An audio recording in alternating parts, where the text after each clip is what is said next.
Hey, what's up everybody? So welcome back to the part number 2. So in the very first part of the video, you watched that we have covered mostly the layouts. We have worked with different routes. We work with the connection with the help of MongoDB. So we are able to build a connection. So in this video, we're going to do is that we are able to make this form dynamic, means that we have to enter those fields. We have to register that, and this is going to save inside a MongoDB database, right? So I'm going to use here Mongoose, which is basically the object data model, which help us to build the schema. And with the help of that schema, we are able to create the collections, and that collection will be saved inside our table. Now, the interesting part here, if you see that we don't need to create tables, just like if you ever work with the MySQL, where we have to create tables and then we have to create the columns and everything. But with the help of MongoDB, we have to just simply create the schema, and automatically it will create the collection for us, right? So that's what we're going to do in this video. So let's jump in and get started here, right? So I have my server running, and the first thing that I'm going to do here is to create here a folder with the name of model. So let's going to create that one. All right, so actually it should be model. Right, so I just need to spell it correctly. So model, and inside model I'm going to create here the name of the file, which should be user.js. all right, so the technique is that we're gonna define the Mongoose, which I already installed. If you just go to your package.json file, that's what I covered in the very first part. Just simply do npm install mongoose, and it's going to install that, right? So let's define that mongoose here. So const, I just want to make this zoom so you guys could see. All right, so const mongoose equal to require. All right, so let's just pass here require and define here mongoose. And inside here, right after that, I'm going to create a schema. So in order to create here a schema, the good way is just define that variable with the name of const user schema equal to new. So we have to create a new schema, so we just define with the new keyword. So mongoose dot schema, right? And we have to define here the fields or the attributes that we have. So we first have the username, and I need to pass here the type, which is of string. So let's define that.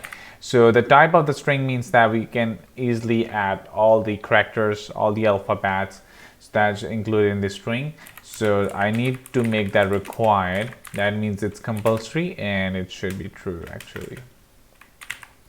And next we have another parameter, which is unique. So unique basically means that I want that the username should not be duplicated. Means that we can have only one username.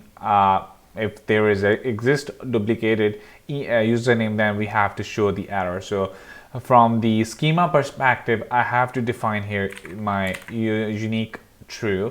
So you can also do on the client side, but I believe that it's always be a better way, because Mongoose actually have that capability to make things more robust, right? So email, for the email, I just want to do same trick here, type of string. So type of string, and I need that to be required. Let's give it that true. And the last thing that we have is the password. So let's define the password here, and I want to give that of type string and required, and make that true. All right, so that's it for the fields, right? So because we are creating here a collection with the name of table, so I need to define it. Just put here comma, and let's define here the collection here. So I want to create here a collection, so just name that collection. Actually it should be inside that. So collection of users. So collection users. All right, so that's fine. Actually I just need to wrap right like that. Okay, and same here. So we have defined the collection. Now I need to export that. So I also need to create, it's a good way that I can also define like that. So mongoose.model, and the name of the variable that we passed here, which is user schema. So I just want to copy that and also pass here user schema, so we can export that, right? So let's define that inside the variable. So I want to create here a variable and define that const model equal to mongoose. and I need to export that. So modules.export equal to model, so that we can use that model in our other files, right? Okay, so we define that here. Now if I just go to my routes, actually I need to go to my views first, and if I go to my register.ejs, so you see here we have nothing. So we haven't defined any kind of the form submission or any kind of script there. So I need to submit that form. So for that I need to do a few more changes. So I already passed your ID of username, we have an ID of email, and with the help of document object model we are able to get the values. So and same for the password, right? So right after my form, I'm gonna create here a very basic DOM. With the help of DOM, we're able to get the document registration form ID, and we are able to submit the form by listeners and create some functions. So let's gonna do that. So with the help of scripts, and I'm gonna create here form, and let's define the ID here first. So I need to create here ID form ID is equal to reg-form. So that's going to be the ID for it. So with the help of document.getElement by ID, you can use here by query selector if you want. So if you ever work with the DOM, so you might able to understand. So the reason how we can grab its ID, I'm going to use here document.getElement by ID, and now I just simply get its ID. So reg-form, right? And if I just simply go to console.log and just want to get the form, and let's go back here and refresh this, and I need to open up my inspect element, and there we go. So everything that includes in the form, we are able to get its ID. So we get its ID, and now next thing I'm going to do is I want that form to be submit. So once I want to pass here the submit and the submits and the function that I'm gonna create here. So let's create that function with the name of register user, and right after here I'm gonna copy that, and let's define here a function of register user, and actually I need to pass here the event to stop my function from submission. So I'm gonna use here event.prevent default, right?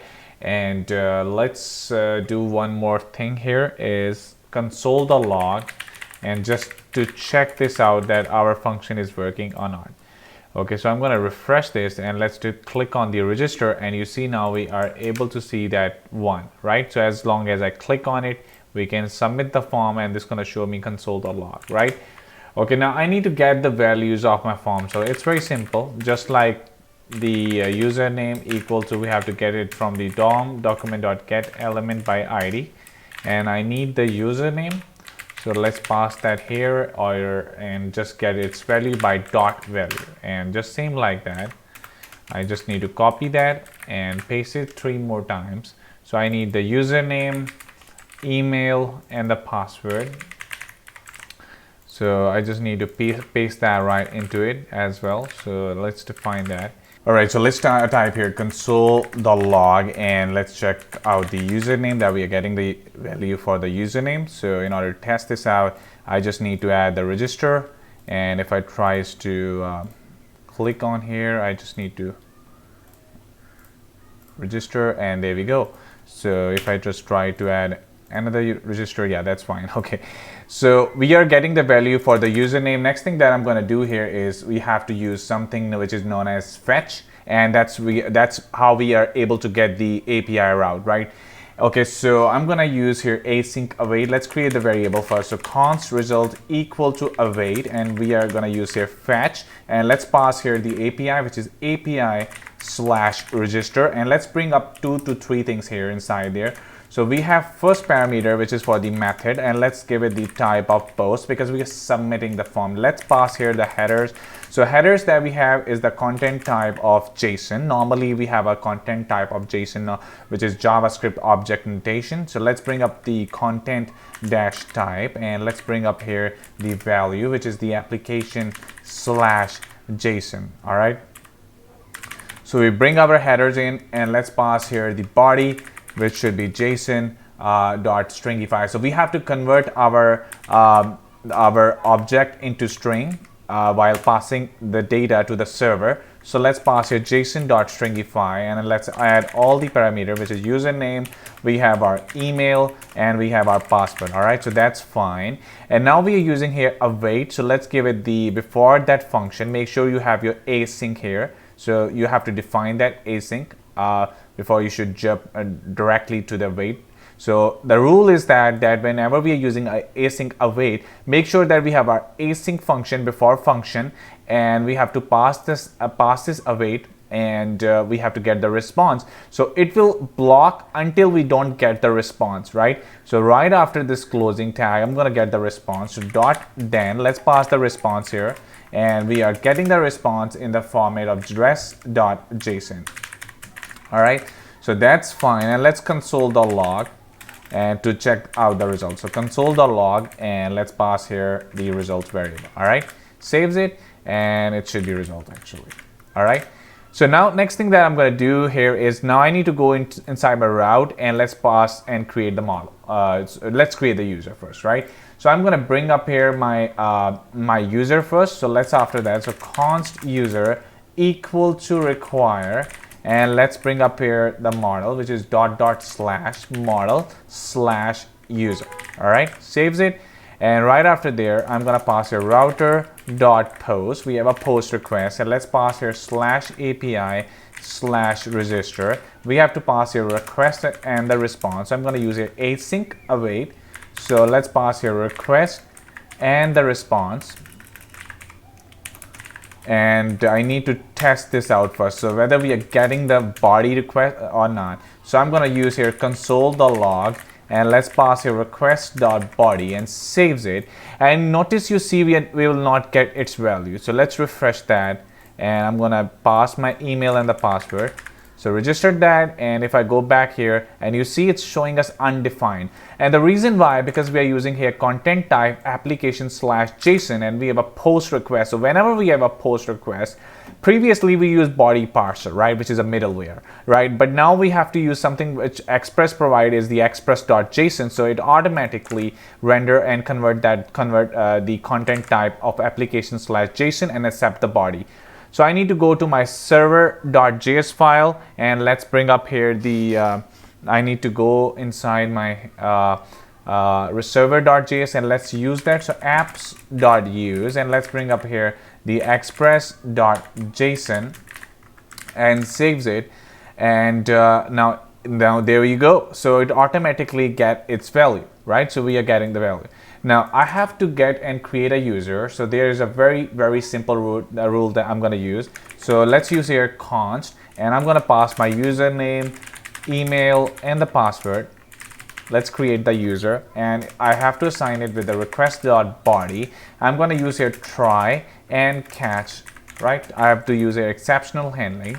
Let's give it the error, and let's pass here console.log and give it pass the error. Right, now inside the try exception, I have to do is to get the response. Let's pass here const response equal to await, and let's create a user by simply doing user.create. So this user is coming from, that's what we passed here for my model, and let's create that. So username, we have our email, we have our password. All right, so we create that, and we have to do is, just for the response, I need to console.log and check its response. Saves it, and let's test this out, right? So I refresh that, and let's create our user. So if I just try to register that, and I have to do one more trick here just in order to test this out. I hope that we are getting the value. In order to check it out, you need to go to the collections. And I need to do here one more stuff. Let's give it the response of res.json if that response is successful. So let's pass here the status of true. Let's pass here status of success. And I need to pass here the message. Let's give it the message that you are registered successfully. All right, so that should be message, and I just need to change. Okay, so saves it, And now you see that we are already creating the collection, right? So that's very awesome. But what happens if I just try to add the same username that I already created, and if I try to register that, you see it's showing us the success message. But if I go to my console, or I have used my separate email, so in this case it's Abdullah, and I have it must show me the unique message. Yeah, there we go. So it's showing that the duplicate key error collection username _1. So we have to see that it also shows the error code, which is 11000. So this error code will show us the exception that yes, you are duplicating the email. So in order to show that duplicated email in a nice format, I need to go inside my catch exception, and let's give it the if that error dot code is equal to that error code that we are getting, and let's give it the response. And I need to bring up here, so let's bring up here rest.json, and let's pass here the status of error, and also I have to pass here the message. So let's give it the message that the username already exists. Or it's fine that if I just give it the error, right? Saves it, and now if I go back to my code and try to duplicate that same username, try to register that, and there we go. It says the username already exists, but if I just try to change it and try to register that, now we are getting the message that you are registered successfully. If I try to refresh my MongoDB collections, and this is going to show me the 2 users for now. But notice you see one more change that I need. I don't need my password like that. I want my password to be Bcrypt. Means I have to use some kind of a hash, so it has a long string which is not easily accessible, right? So just to protect my password, I need to install something which is known as Bcrypt.js. So let's gonna install that first. So I need to go here npm install, and let's use here Bcrypt.js and press enter, and this is going to install the Bcrypt. I think so my spellings were wrong actually. I just need to correct that first. So Bcrypt.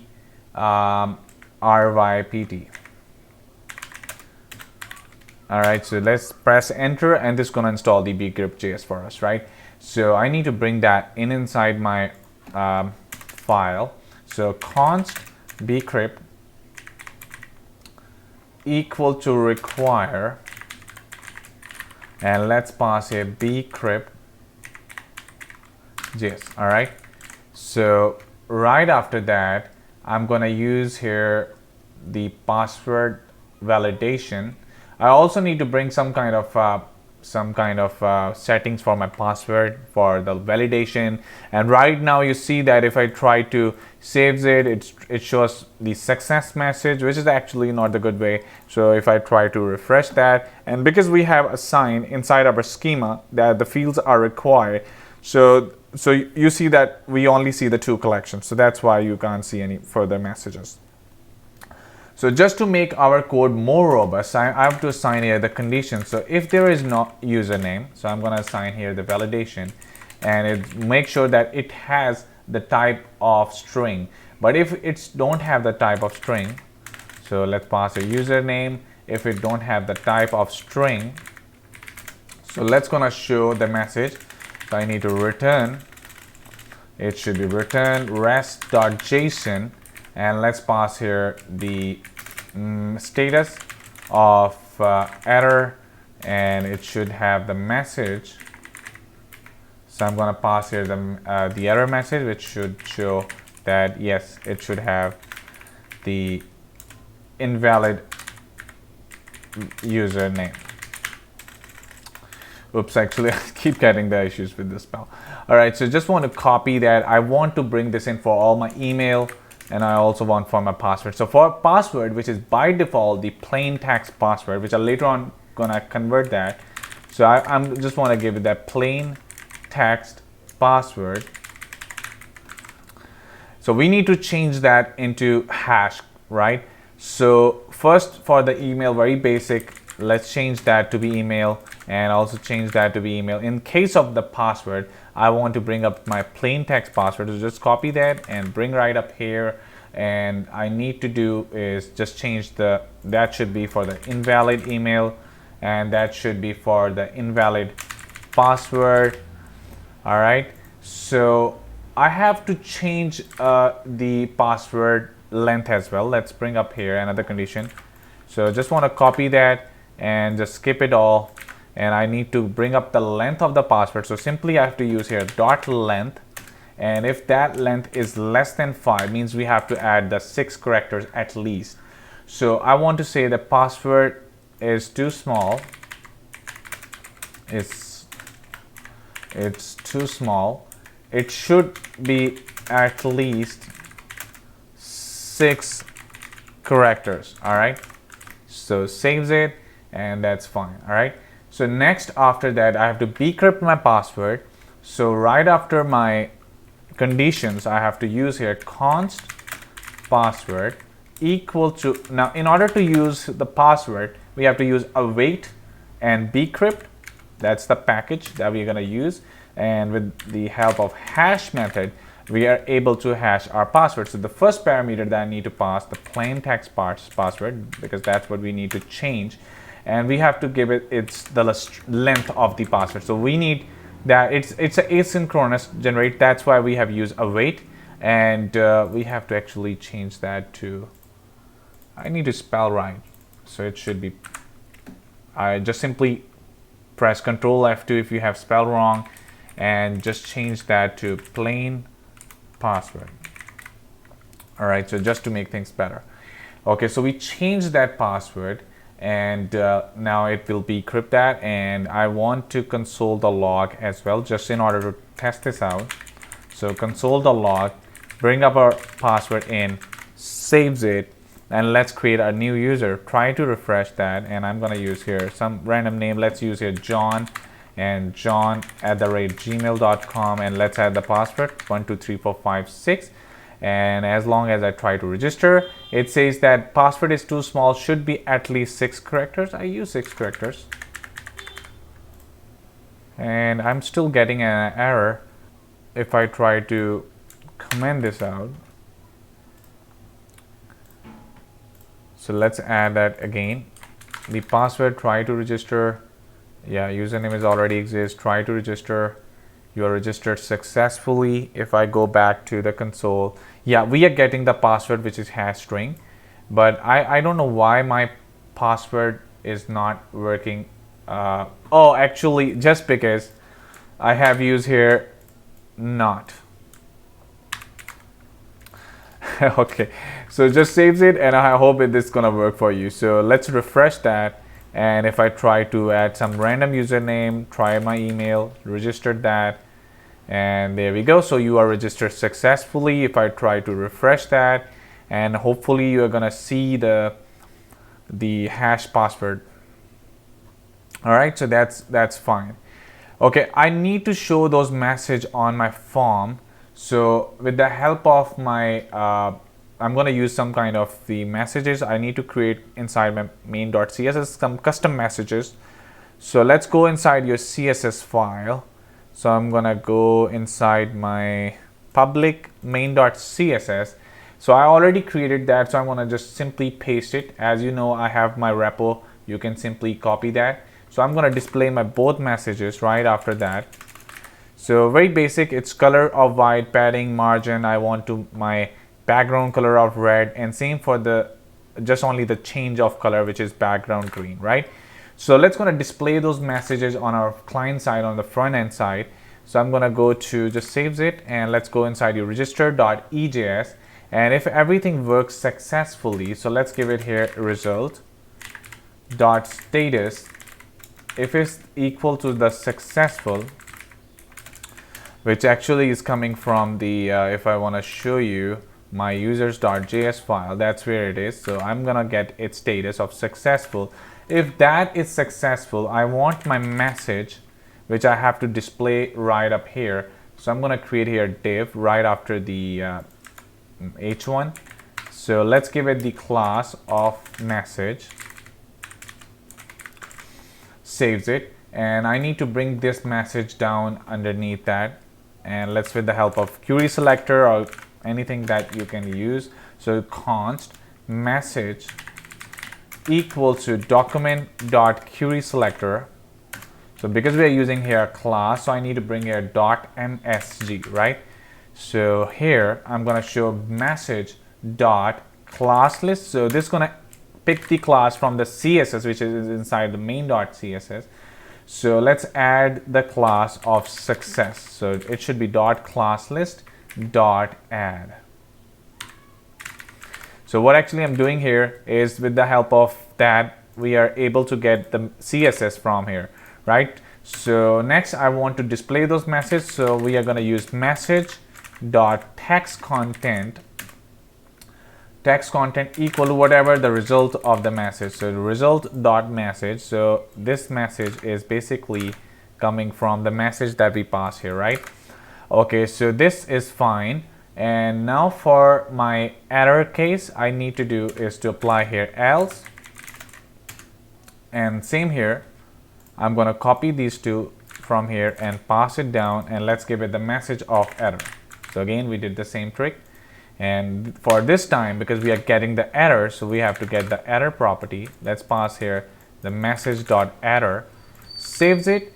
And I also want to give here, once my registration is successfully submitted, I need to pass here a timeout method, and I need to remove the message. So message.remove method will help us to remove the method, and saves it. And I hope everything will work successfully. So let's give it a delay of 3 seconds, saves it. And if I go back and refresh this, try to register my new user 123, something like that. So password, registered that, and there we go. So you are registered successfully, and after a few times you see the message disappeared. Now if I try to add some kind of validation, it's also working. So register invalid email. Let's add the password validation error as well. I need to give it the right. So register, it says the password is too small. So we are getting all those validation on the front. Now I need to clear those fields. Now if you see here, actually it should be the username. So if I try to register, you see the values are still inside our form. So in order to clear that, it's very simple. Right after my set timeout method, I'm going to use here document.getElementById, and let's pass here the username and just simply dot value, and make that clear. I have to use simply blank single quotes. So copy that and change that to email, and also change that to be password. So if I try to save that again, try to refresh my form, let's add here John1 and any kind of email. So john@gmail.com, password, try to register, and you see now our values are cleared. And if I go back to the collections, so there you see. So we have covered all the registration process. Now we come to the second point, which is very, very important. So you see here we have a long string for the password, and it will change every single time once we have a new request, right? It's not similar. It will never match with your password, right? So we are good to go for our registration process. So in the next video, I'm going to show you how we can log in. We have to look for protecting our routes, which basically a middleware. We need to redirect back once the users log in. So we are still left with two more parts, I believe. So that's it for this video. So if you guys really love this, so please don't forget to like and subscribe and share. And I want to see you in the next part.